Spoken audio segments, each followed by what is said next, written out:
So, hello, Tracy. It's lovely to meet you in person. We met on LinkedIn, and yes, just so different when you actually see someone face to face and you can have a conversation. And the reason No kidding. yeah, I know. The reason I stalked you on LinkedIn is because you've been posting some beautiful posts across Instagram, Facebook, and LinkedIn on bullying. And they're not your standard posts, so they kind of stood out to me. There's a lot of conversations about bullying, but not many people offer the depth that you're obviously going into. So I thought, conversation, you can tell me all about your journey, you know, what you're doing, and yeah, let's just talk bullying. Okay, sounds good. So yes, my posts, I don't apologize for them. They're real and they're raw, and I really, I also post about mental illness and suicide in children, and you cannot post mental illness, suicide without bringing bullying into that context as well. You know, bullycide is becoming quite an epidemic as well. And I pull no punches because I figure if people like facts. We want facts. We don't want fake news. We want actual facts. And I find that when you actually give people the actual stats, the facts, the numbers, the consequences of bullying, and I also choose some very harrowing pictures that accompany it, it really hits them right in the head, but it hits them in the heart as well. And it gets them thinking. And I've had many people say how much they dislike my posts because it really bothers them, but they also want me to keep posting because they need to read it. And it's hard because, as you know, on LinkedIn, there's a like button, but it's not really a post that you want to like, because you actually want to cry and just shake your head with sheer frustration.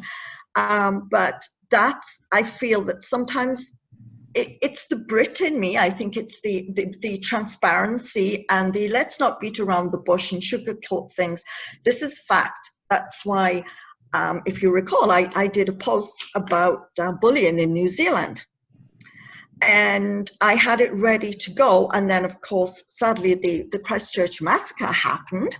And I thought, okay, that would be a little inappropriate just to kind of zing that in. So I had to wait for what I felt was an appropriate length of time to then say, I pay my respects, and that is, I feel so badly, but let's not forget what's going on with our kids as well.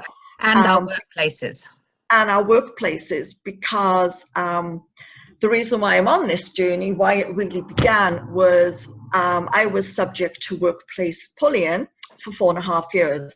And I'd never ever, I mean, you always work with a boss that everyone's like, you know, don't want to work with that person again. But I'd never actually experienced the threats and the intimidation and the harassment and the constant on you all the time. If it wasn't text, it was emails. If it wasn't emails, it was phone calls. It was calling you into the office. It was holding you accountable to anything and everything because they just wanted to pick on you. And for the first couple of years, it really bothered me, but I really enjoyed my job and I was very good at it. And at the time, I was also still married, and so I kind of had another person to bounce things off. And then when my marriage fell apart and I ended up moving into my own place and then getting divorced, I kind of threw myself into work. And I think at that point, that's when they have an inherent sense, right? They know that your Achilles heel is now even more apparent, and you're very vulnerable because you've gone through some crises in your life. And even though I never even discussed it with anyone at work, those in an upper management knew, and my bully was in upper management and used it to her benefit, for want of a better word, and just kind of cranked it up.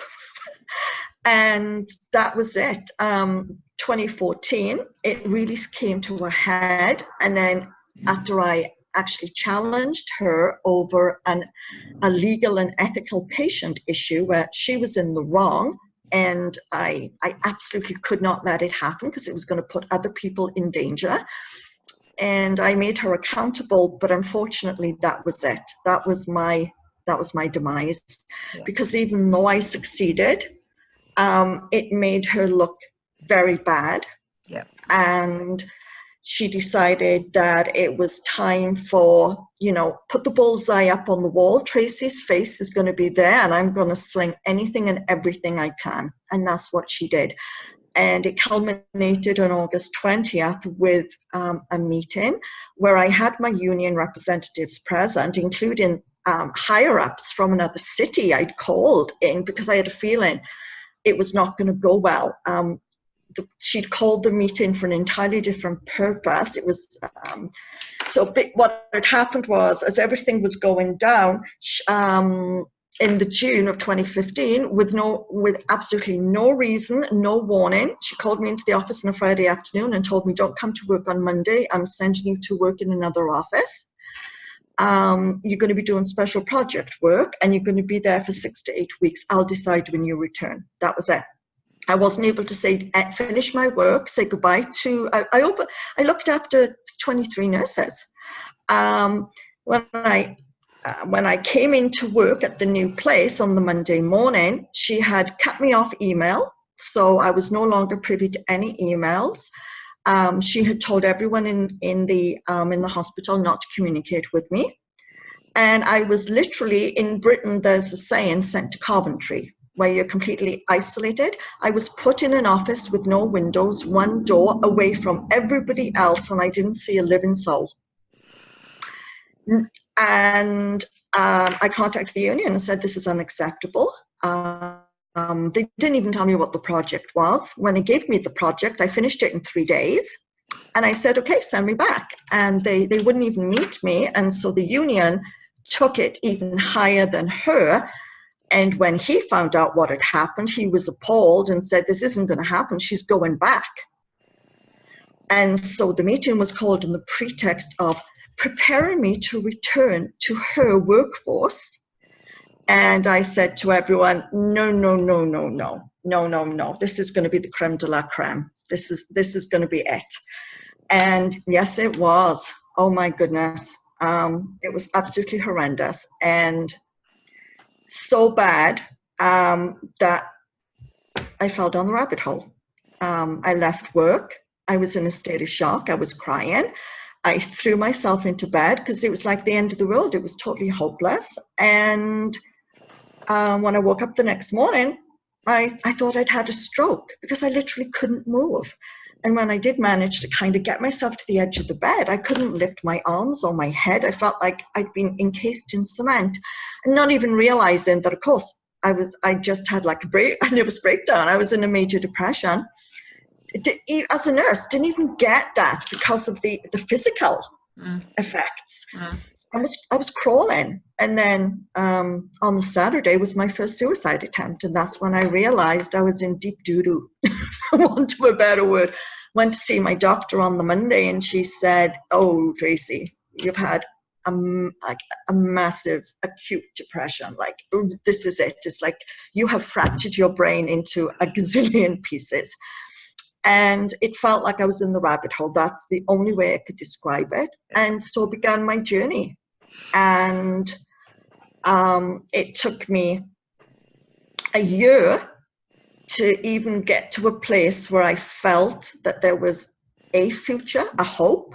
And that's when I started my blog. My psychologist suggested I start a blog because people, when they saw me, I would always make sure that I looked okay. That's the face of depression, right? You look appropriate and you're dressed okay, and you're not walking around going, "Woe is me." It's that I'm okay kind of thing. And, I'd have people saying, "Well, you can't be depressed. You don't look depressed." Or, "I'm faking it. Prove to me you got depression," or it's a mild version. Because usually if you have depression, you're not allowed to go out in public. And I'm just listening to all these incredible things people said to me, which doesn't help you.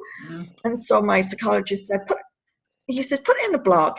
invite some people that you really want to read it. So of course they were nursing colleagues and doctors and psychologists and social workers. And he said, just open up your heart and just tell it like it is. And took me a while, took me a couple of weeks, because I thought, do I really want to be that exposed? Do I really want to tell them that I have attempted suicide on more than one occasion, and you know that it's a battle every day not to die? And when I finally did the first blog post, I got an overwhelming response like, oh my God, you need to put this in a book. We didn't even realize this is how bad depression can be. Yeah. And every blog post after that, it was the same thing. You need to, you know, doctors are saying, we knew about depression, but we didn't know about depression. You know, we didn't really understand. And because they knew me and they had worked with me, here was this multitasking, organized, very capable nurse who was all of a sudden was just like dull. You know, I couldn't even do 3 things in a row. I couldn't do 2, you know, and to see what happened to me kind of opened their eyes to, this is depression. Yeah. And so finally, after 6 months, found an editor and a publisher who I said, is this book worthy? Be honest. And she read it, and she called, like 3 hours later, she said, I've got you an editor. Do your book. And so that was it. The book was officially released April last year. And it's about the reality of depression and suicide, but it's also what workplace bullying does to you. And as I journal my my experiences from the moment I fell down the rabbit hole until I got to the point where I felt, okay, I'm out, in that I'm on parole, because you never truly escape depression. But you're able to cope much better. But even throughout it all, my employer and disability, the constant harassment from them was like, even though they weren't supposed to, they continued, and it just didn't let up. And it was like, how, you know, where do people turn? What do they do? And you hear every day of people killing themselves, and I totally get it. And even though my focus has changed more to children because of what I encountered shortly after the book was released, I was invited to go to a school and talk to teenagers, and it was actually about writing a book and trying to explain to them how to express themselves using, you know, like imagery of a volcano to try and express their emotions and things. But it was never about the book. It was about, they needed to know about depression and mental illness and bullying, and what did I do to help and to get out of the rabbit hole. And when I was invited 2 weeks later to go to their all-day human library, it was 30-minute sessions where all the kids in the school, so it was 11 to 15-year-olds, would sign up beforehand to sit at different tables. And it was like kind of like a career day, and you could sit at the table. And so they wanted me there as author, how to write and publish a book. And the first group of students sat down at 8:30, and I started talking about writing a book. And, you know, kids, they're all like nudging and looking at one another. And I'm like, you seem confused. You know, you're sitting at my table, right? And they go, yes. And I said, well, can I ask you, why did you sign up to sit at my table? And finally, one girl, you know, plucked up the courage and said, we heard about you. You're the lady that escaped the rabbit hole. We need to talk to you. And so it began. Every 30 minutes was a table full of teenagers who wanted to talk about depression and suicide and bipolar and anxiety and bullying and cutting. And you know, after each session, I had them whisper in my ear, like a 15-year-old girl pulled up her sleeve and showed me all the cut-ins that she'd done, and then told me that she had just come home from hospital after her second suicide attempt. 15 years old. 15. And then at the end of the day, there was a boy, and I noticed him immediately. He did not participate in the table talk, but you could see he was getting very emotional. And at the end, as I was getting ready for the next group to come in, he came up and he was extremely uncomfortable and shy, and he was stammering. And he said, "Can I talk to you?"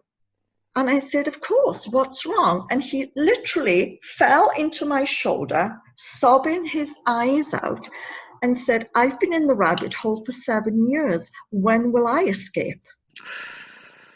And he was 13 years old. 13 years old. And I walked him off to a private area, and I said, "Talk to me."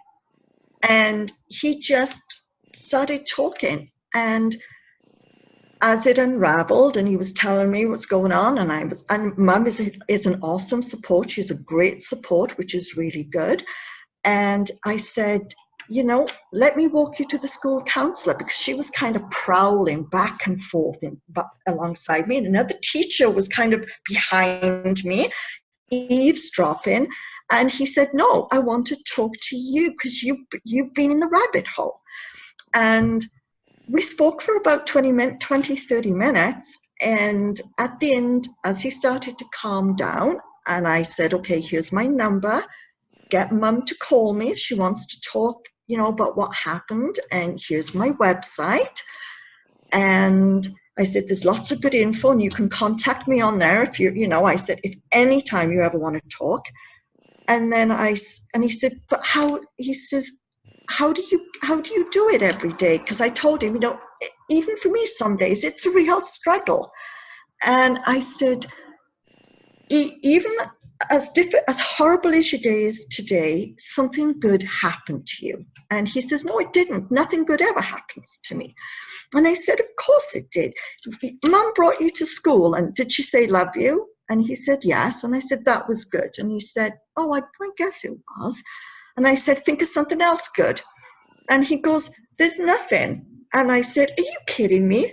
You got this cute woman in her 50s sitting with you with her arm around you." I said, "Come on, you got this hot old lady sitting with you. That's something good that happened today." And he laughed and laughed and laughed.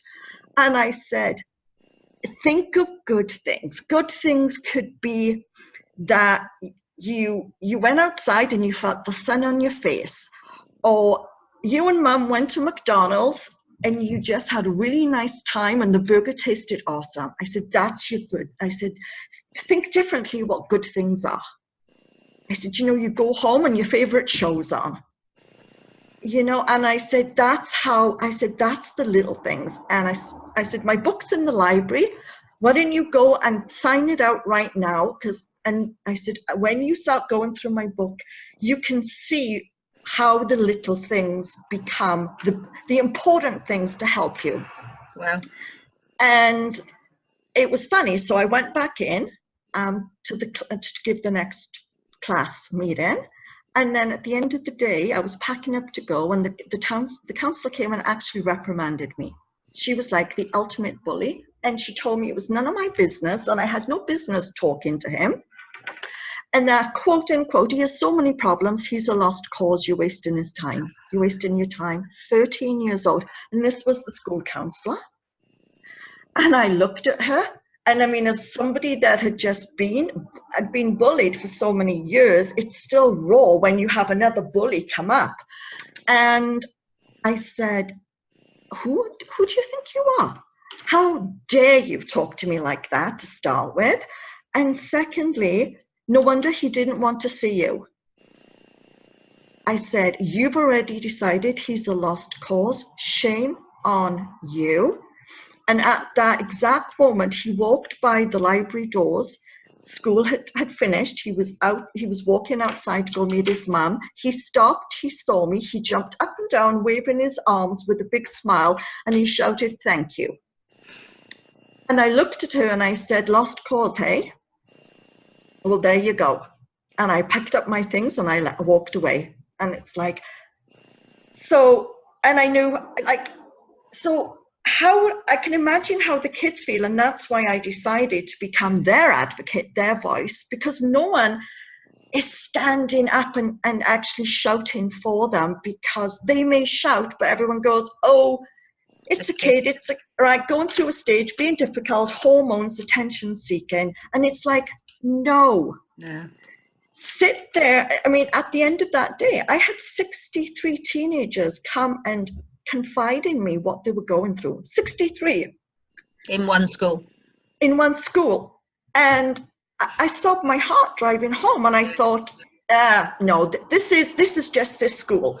And then when I started doing my research, I'm like, are you kidding me? This is school. This is every school, and not just in Canada or in the States. This is globally. Yeah. And that's why I'm like, okay, we've got a problem here. And that's how my mission changed from kind of the focus on adults, although I still obviously talk about it. You have to, because even if you're an adult being bullied and you have children, there's a filter effect to them. I mean, kids pick up on things. Yeah.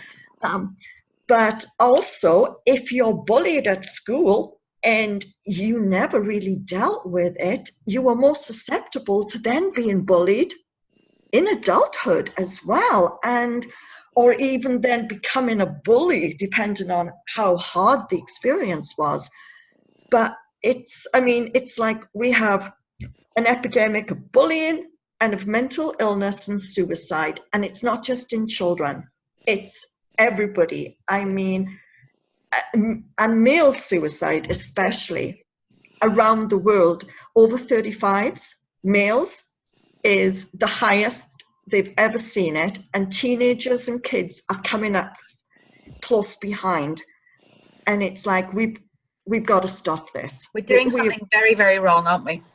We're doing something very, very wrong. And I think what people are not understanding is it's a society problem. It's a whole culture issue. And like, we can't just point fingers and say to parents, deal with your kids. And we can't point fingers at schools. Yes, everyone has a responsibility, but it's bigger than that. It's our whole philosophy on, like, so many people still don't even think bullying is an issue. No, I'm totally with you on that. Totally. Right. And if we have people that are saying bullying is a rite of passage when you're in school, how on earth are they even going to understand the implications of bullying in the workplace when you're an adult? They don't. They just see it as normalized management. Right? And it isn't. No, of course. Intimidation and threats and constant under your thumb, grinding you down so you can exert power and control is a bully. Yeah. Plain and simple. And it may have been acceptable in the 1950s and the 1960s, but guess what? Today it's not. And people, I mean, you know, it's so frustrating, because I was the only one that took a stand against my bully, and actually went so far as to file legal grievances, and I was the only person ever to do that. And of course that didn't help my cause, because they just gunned for me even more. But ultimately I was the 8th victim. Yep. And even after I filed everything, she then had 4 more victims, and it was the 12th one that resulted in her demise. Well, at least there was a demise, because often there's not. Exactly. But think of the 12 or the 11 people beforehand that she crushed. Yeah. Systematically, deliberately, and with malicious intent. And it's intent. That's the thing, what people are not getting at. It's not a personality flaw. Everyone has an off day. You know, you can have a boss that may be going through a crisis and may seem a little off, but it's when it's constant, day in, day out, and they pick on you all the time. And people in the workplace, anyone who may be listening to this, if you're sitting there and you're thinking, yeah, that sounds like Joe, they always seem to pick on Joe, then shame on you if you're letting Joe being picked on.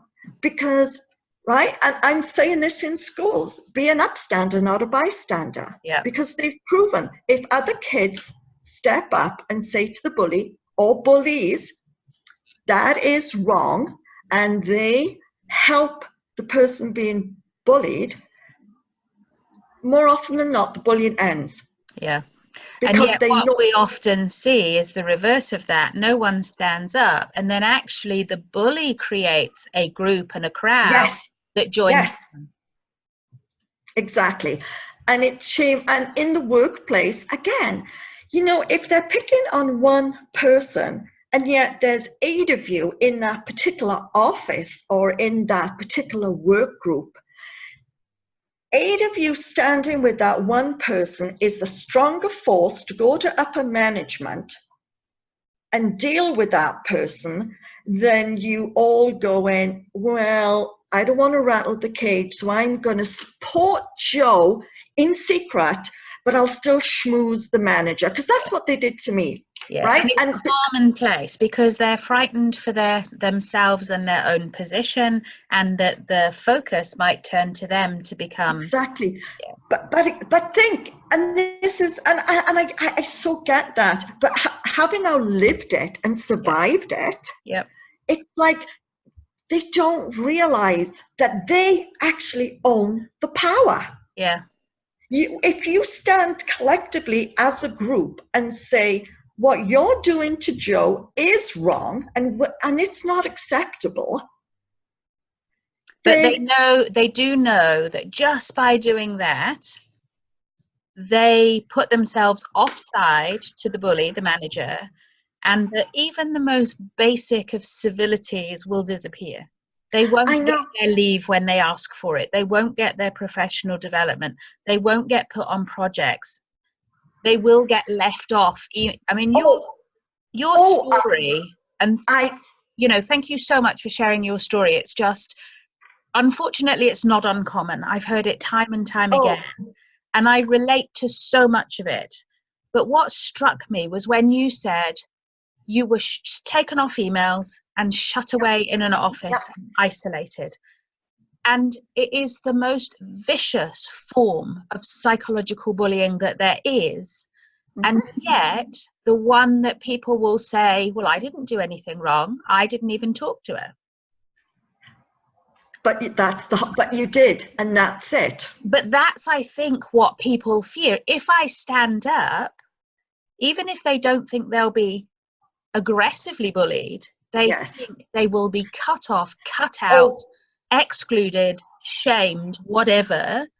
And so the bully is very, very clever in building that fear culture that means they have that absolute power, and they will favoritize people who work with them, stand up for them, laugh with them, whatever.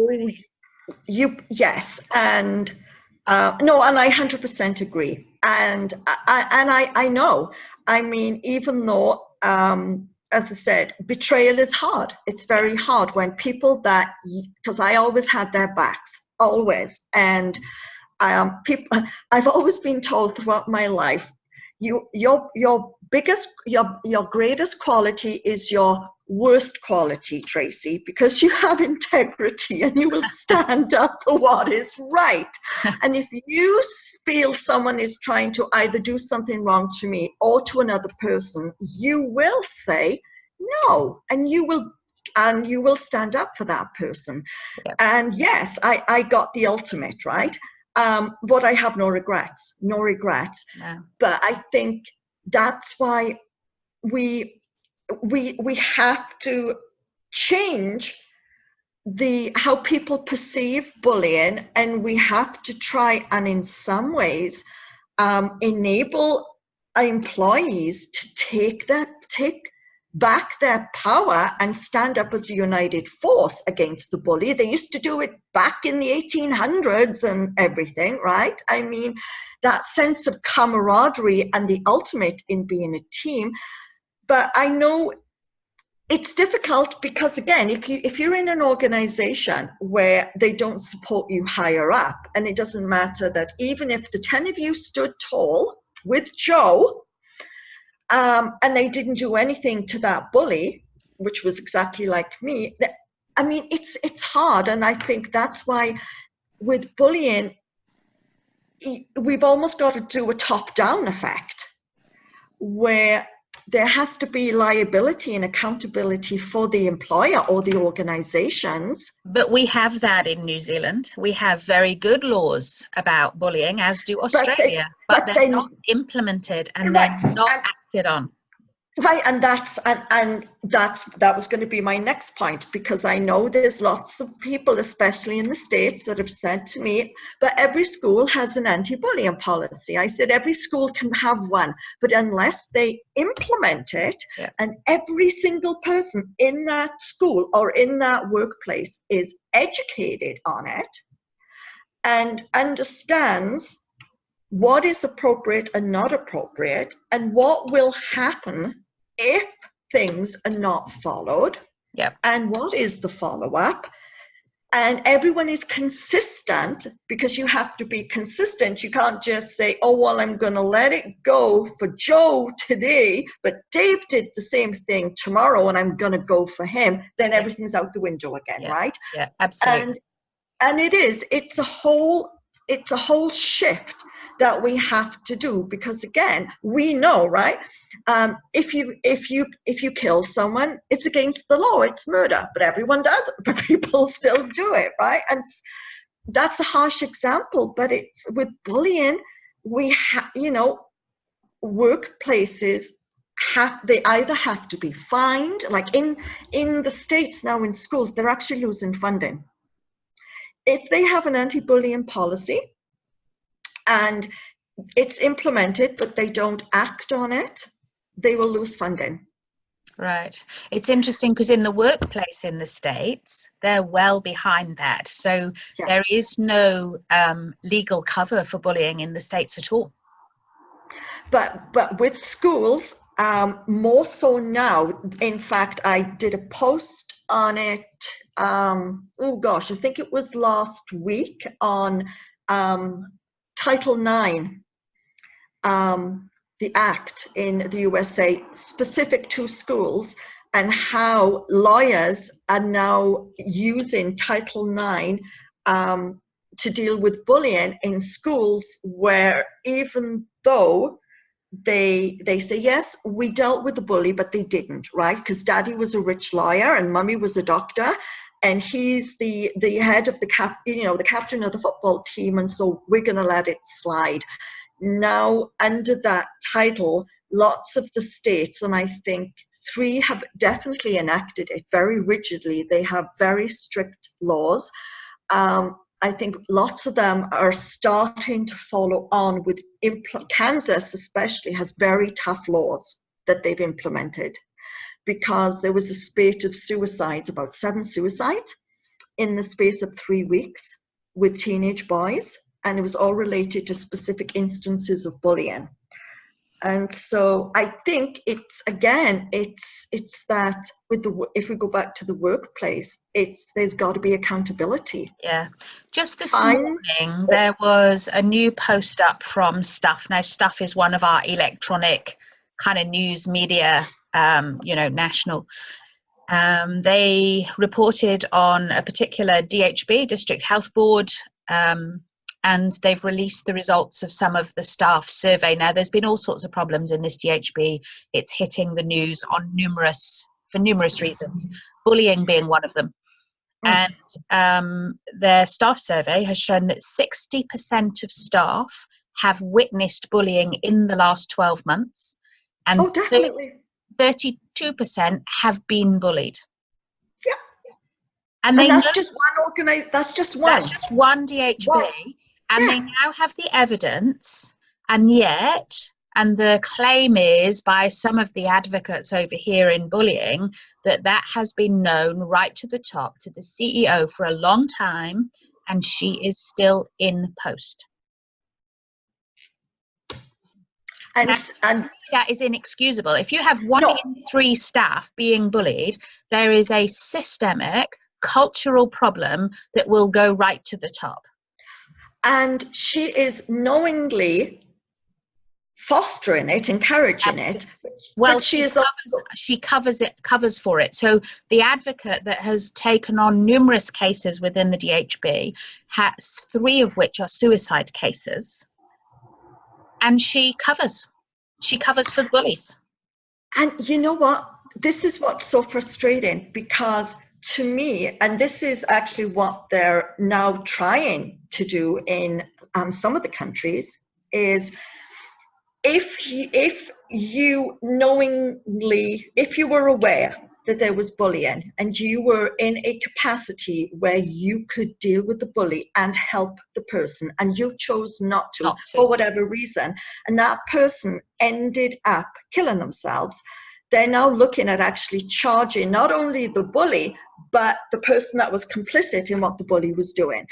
And it sounds hard, but I think that's the only way that you're actually going to get people to start sitting up and paying attention. It's about proving it, isn't it? That's one of the difficulties. Because like you, I mean, your story and mine, I didn't realize, is so similar. It's not funny. It's interesting that we're both female. We're both in health. We were both very good at our jobs. We both had integrity and would speak up for right and morals and ethics. And that's who they pick on. It's not the weak that they pick on. It's the strong, capable people who could potentially expose their own weaknesses.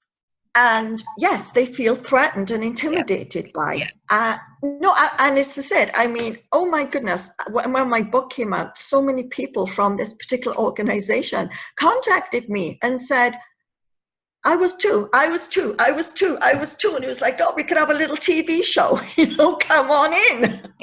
Yeah. And I can laugh about it now, but to me, it's absolutely appalling, because it is absolutely shocking.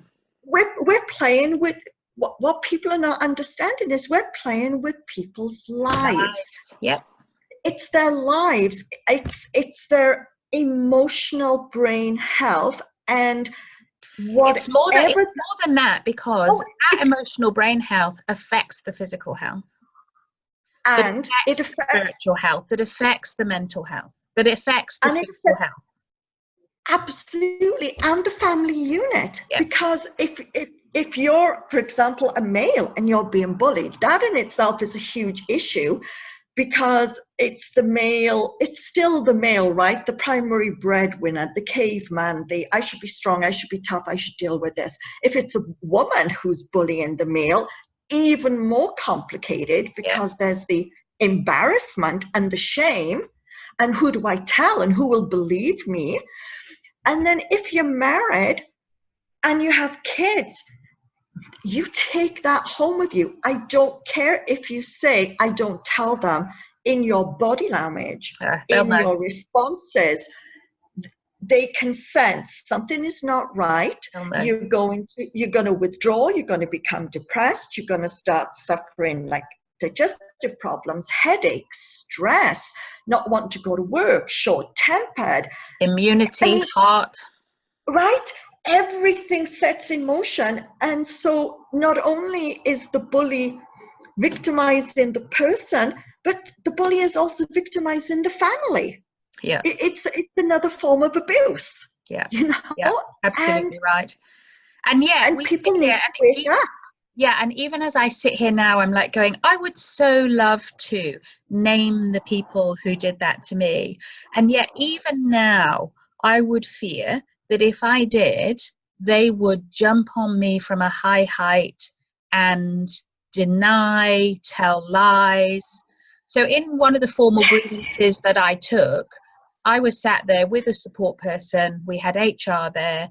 We had my new manager, because like you, I was moved, but unfortunately for them, the new manager saw what was going on and backed me 100% and ended up being bullied herself because she supported me.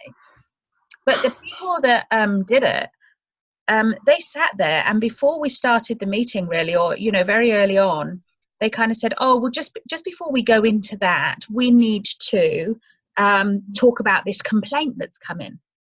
Oh, yes, and out of the blue, right? This sudden complaint. Completely fabricated. So when I asked for the paperwork, it didn't exist. it was not a complaint. It was a disgruntled student who had failed an assignment, but they fabricate. And I've heard this over and over and over with different people in the same organization, that when they raise a complaint, they literally lie and fabricate that there is a counter complaint, rather than deal with what's being put on the table. And that they did the exact same thing to me. Common story.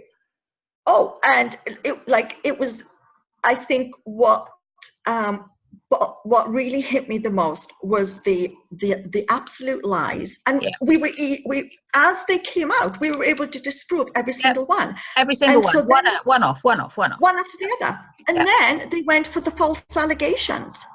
These false allegations of all these things, and I'm like, that never even happened. I wasn't even working that day, and they knew that because they didn't press it after, but it was enough because they knew that they were just chipping away and breaking you piece by piece. And that's all it was ever about, right? Was to try to break you and get you out. And I mean, the irony was in that meeting, because I knew it was going to be bad, despite everyone else saying, no, you're going to come back to us. It's going to be great. And I'm like, oh, no, she's going for a pound of flesh. Yeah. And I had read a book by Carolyn Myss, and in it she said about standing in your own power, not giving them your power. And so I took a notebook in with a pen, and I'm sitting there, and I had written down in huge block capitals, do not give them your power. Nice. And it sat in front of me, and I'm a huge doodler. And when I get angry, my pen just goes round and round on a piece of paper. And so I was looking at it, and I just doodled around it. Don't give you power. Don't. And I didn't shout, scream, cry, nothing. And 1.5 hours later, I walked out. And the 2 union reps were crying and said in all their 15 years of doing it, they had never in their life been to a meeting like that. And they were crying, and I was still very calm. And I said, okay, well, I'm going to go to my desk and finish, because when they left the meeting, they were under the impression that I would be showing up for work on Monday morning. And at that point, I knew I could never work for her again. Yeah. But I was in a state of shock. So I finished my work. I closed the computer. And that's when I cried. That was when it hit me. And the finality of it all, because your future just falls apart in front of you. Everything you've worked hard for years. Right. There's nothing. And yes. And so that's why, I mean, I know bullying has been around forever, and sexual harassment, which is bullying, and, calling people dumb and stupid. Well, guess what? That's bullying. That's intimidation. Yeah. But it's now become so widespread and out of control that I'm scared that society is now almost saying, it's normal. Yeah, and I think you're right. I think in the workplace it is absolutely normalized. Right. And they're trying to do that in schools, and I'm fighting back like crazy. And the worst messages and threats I get are actually from men. Right. Who threaten me about this. And all I can think of is, I bet you were bullied when you were in school. And it's wounds, you still got those wounds. Triggering something. They're triggering something. But if we allow society to normalize workplace bullying, we're done. Yeah, absolutely right. So I could talk to you forever, because I think we have similar backgrounds. I think, we both have been through this. We both know what it feels like. We know just how destructive and devastating it is, which is why we've come out to do something about it. So yes. I can see why we resonated on the post and why we're talking. Before we go, what I'd love, 2 things really. First one, there will be people listening to this who are on the receiving end of this sort of behavior. What would your best advice be for them? 1, to keep themselves safe, and 2, in terms of what can they do? Who can they go to? Where can they have a voice? Where can they be heard? what can they do? What would, having been through it, what would your advice be to them? So if they're going through it, I think the first thing they need to do is, as hard as it is, you got to, it's never about you. It really is not. As horrible as it isn't about you. It is really about the bully. And it's difficult for you to even understand that when you're being made to feel like you're worthless. You need to tell someone. You absolutely need to tell someone. And so you have to have a confidant, whether or not that is someone that you trust at work or a union. I mean, if you're union reps, you've got to follow up with a union rep. That's a given. But many workplaces don't have union reps. And so if you don't have a hierarchy that you could go and report to, what I would encourage you to do first is document everything. From your first suspicion that you might even be bullied. Document. Keep your emails. Keep your voicemails. If they text you, then take a screenshot. Yeah. Print everything out. And any corridor conversations, convert to an email and say, thank you for our conversation where we discussed X, Y, and Z. So it's all in writing. And you put it back to them and you keep those. And I would encourage you that if you either print them off or find a way of sending them to your home computer. If you leave them on your work computer, things disappear. Yeah. So be very cognizant of that. Don't think I'll come in the weekend and print them off. I bet you anything they'll be gone. Yeah. So I urge you, document, and keep everything. You want to start completing a dossier to show a history. Never ever go to if they call you for a meeting or a talk, you take someone. You either wait for your union rep or you take a trusted person who is going to go in and be a witness and is going to record the meeting. And either take your phone in and say, you won't mind if I record this on my phone and get permission. If they say, no, you can't record it, then you refuse the meeting. Yeah. If they are not willing to have you record what they're going to say, then it's not going to be nice. Yeah. Try not to ever put yourself in a situation where you're one-on-one with them. If you are suddenly alone and they're coming towards you and you see there's a group of people, even if they're not known to you, try and get within that group of people, because anything that that person says will then be heard by the other people. And they rarely do that at that point, because earshot conversations can be used against them, especially if they don't know who those people are. But try never to be in a situation where you're on your own with the person. And if you're going for lunch, don't sit on your own. Try and go and make sure that you're sitting with other people, even if you don't know them, because if you're on your own, that's when they make a beeline for you. And I know it's almost like you feel like you're a secret agent or something and you're avoiding the bad guy, but that's what you're trying to do. You're trying to protect your own emotional health by not listening to what they have to say, but you're also needing to protect yourself. So even if they do come at you, there are other people that are going to witness it. Yeah, they're going to witness the body language, even if nothing was said and something was flung at you or you were poked in the shoulder, it's witnessed. Yeah. And you need to see a doctor. You absolutely need to see a doctor and say, this is what's going on, this is what I'm going through, because you need to have a record, because if the worst case scenario, something happens, you will have medical records which shows that you started to experience insomnia, headaches, digestive problems, high blood pressure, and you had reached out. So go and talk to your doctor, get a record. If your doctor suggests medications or counseling, take advantage. Time off. Take advantage of that, because at the end of the day, organizations will use you as the scapegoat. In the whole scheme of things, it's horrible to say you're collateral damage. I was collateral damage. Yeah. But you still have a life after that, and you still have to go on and find another job or fulfill family obligations, everything. You owe it to yourself. Do not allow one person to steal. I'm big on steal your identity and your power. Yeah.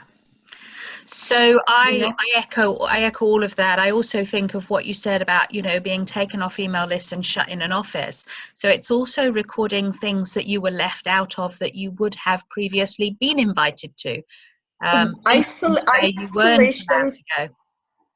Yes, they all went for a pub night. We always do it every Tuesday, and suddenly I wasn't invited. Oh, we left you off the email. No, they didn't. You were excluded, and that is bullying. And so it's everything that remember what was normal and what is now different. Yeah.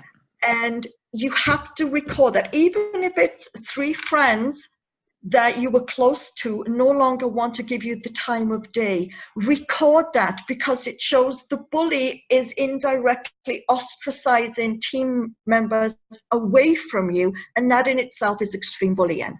Yeah.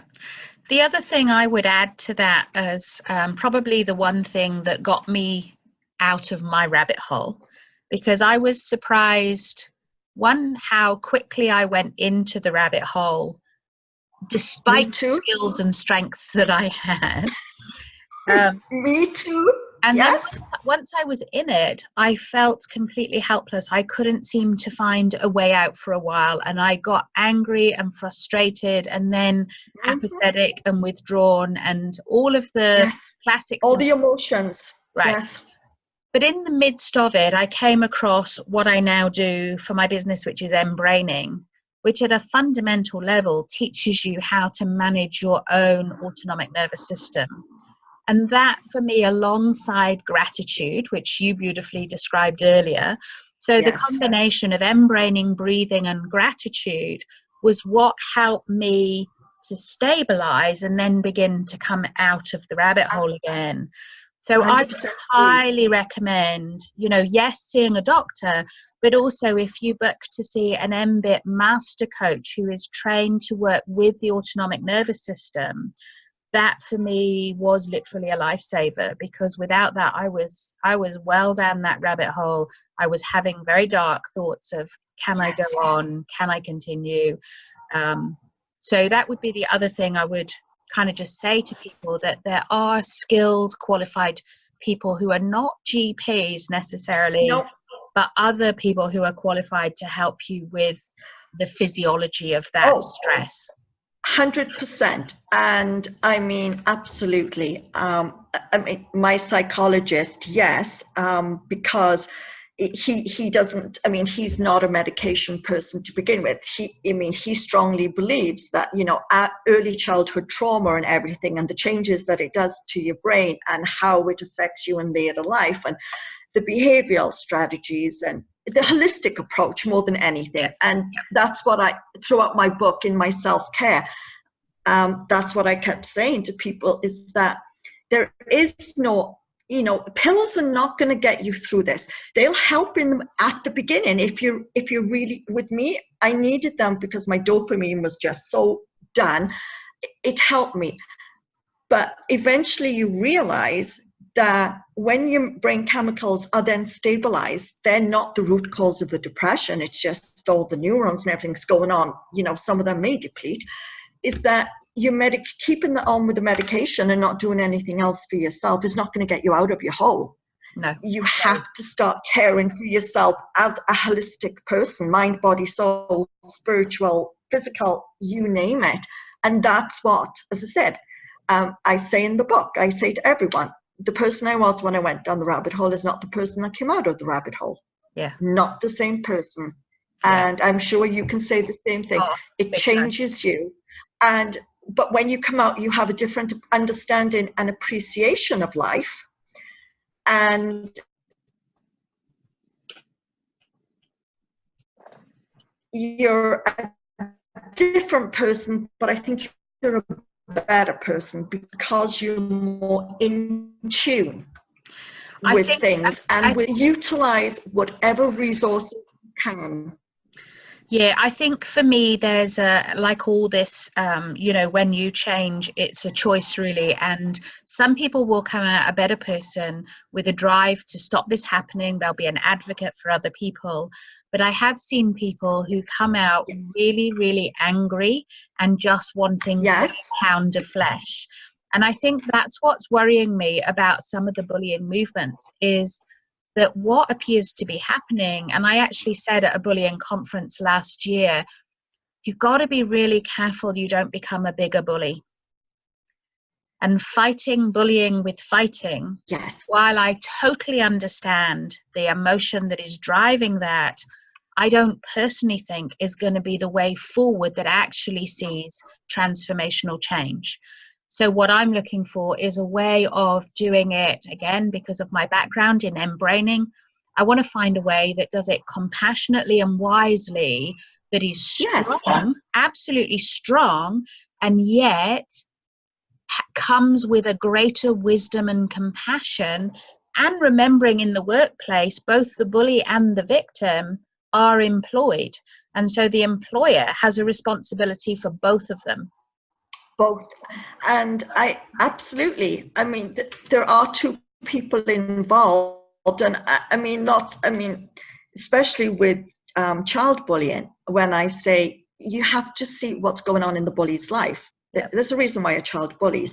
As an adult, we can have a certain degree of compassion and understanding and offer them help. In many instances, the adult bully will accept help. In many other instances, if they're a narcissistic sociopath, and there's a lot of those in the workplace. It's a lot of that. Sorry, you're really not going to make any headway. But yes, I had to get to a point. You have to do forgiveness.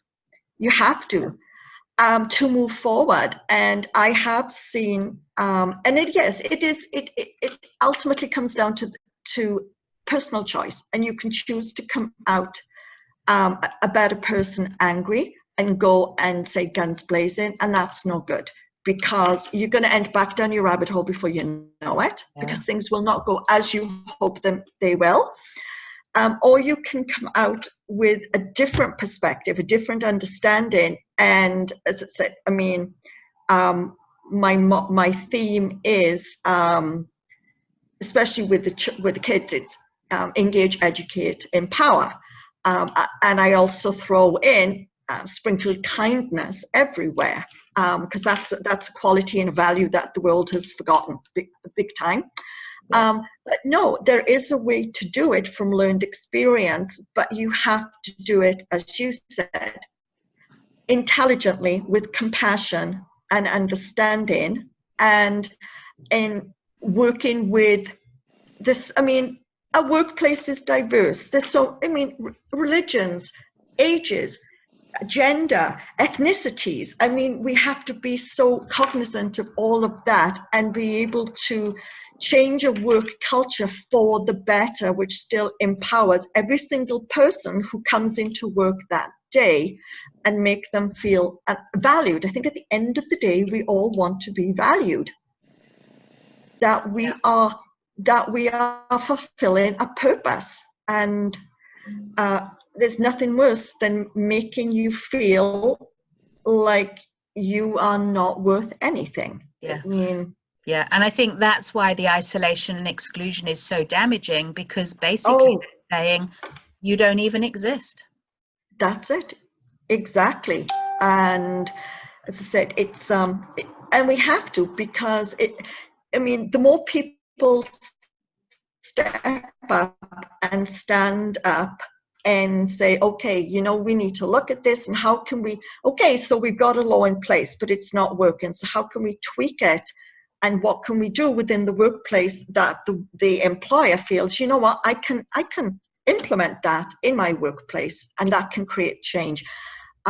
Because everyone ultimately wants to have their own control of a situation, right? And so it's been we have to be mutually respectful as well. But if we don't do anything, then nothing will happen, and people will continue to end their life by suicide, or go home and abuse their wife or children because they are so broken down and stressed and don't know what else to do, because maybe they're not seeking help and they're so confused. And you know, when you're emotionally torn into bits and it's affecting your entire body, and you're so overwhelmed you can't even make sense out of anything, and you're blaming yourself because we're our own worst enemies. Yep. You should toughen up, you should be able to deal with that.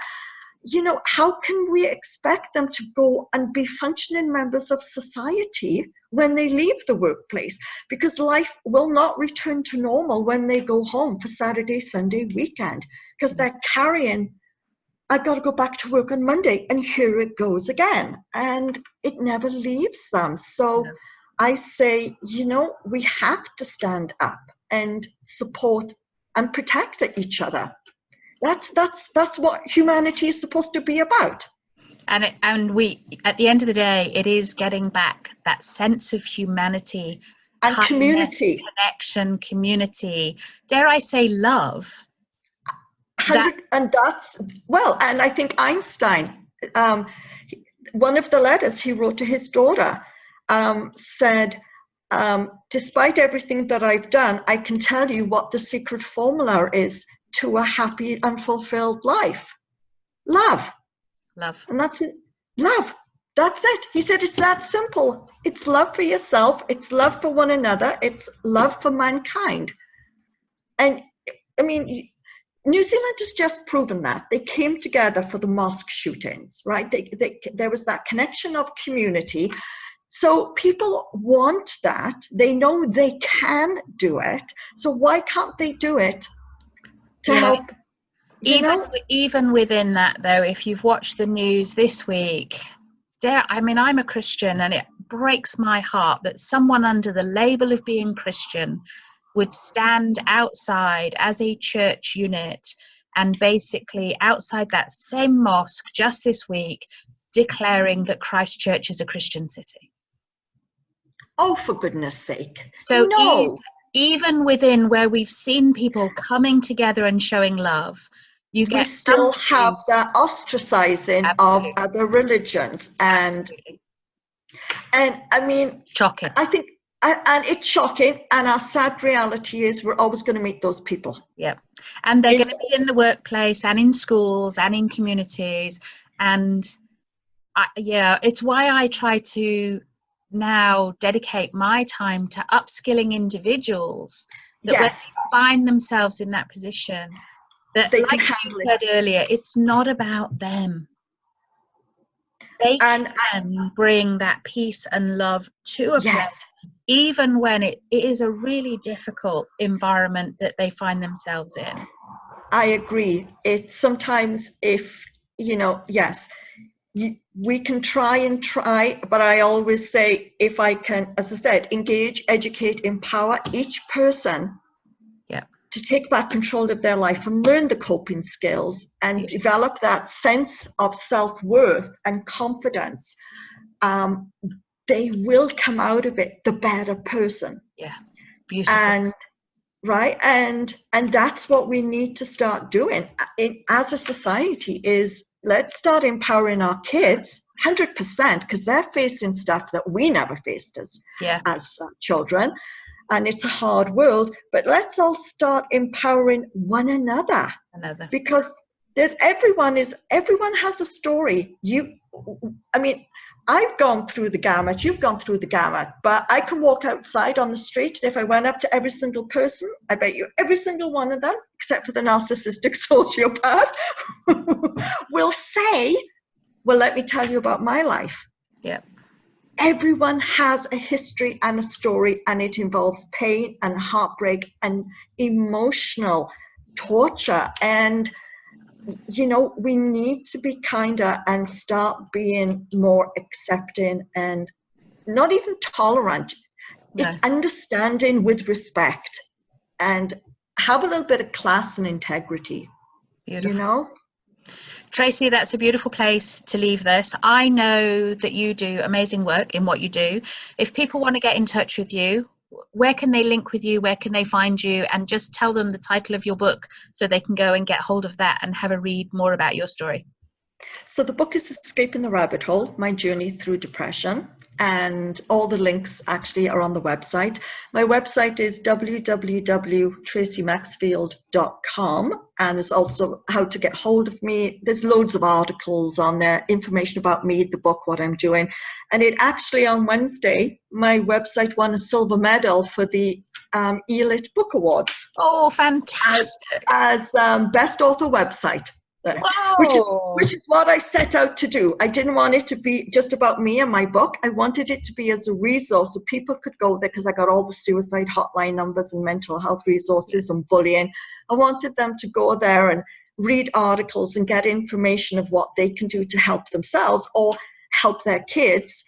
And so, yeah, when I saw that, I was like, wow. Well that made done. me happy. That was what I set out to do. So that was good. That's fantastic news. Thank you. And thank you for everything you do. And obviously, I'm Suzanne Henwood. My website is Embraining for Success. If I can help you, please do, as Tracey said, talk to someone. No, it's not about you. And you can get out of that rabbit hole. There will be people there if you just find those right people to support you through it. Keep on going. You be the better person, because you are so worth it. Thank you for listening to us having a chat about bullying.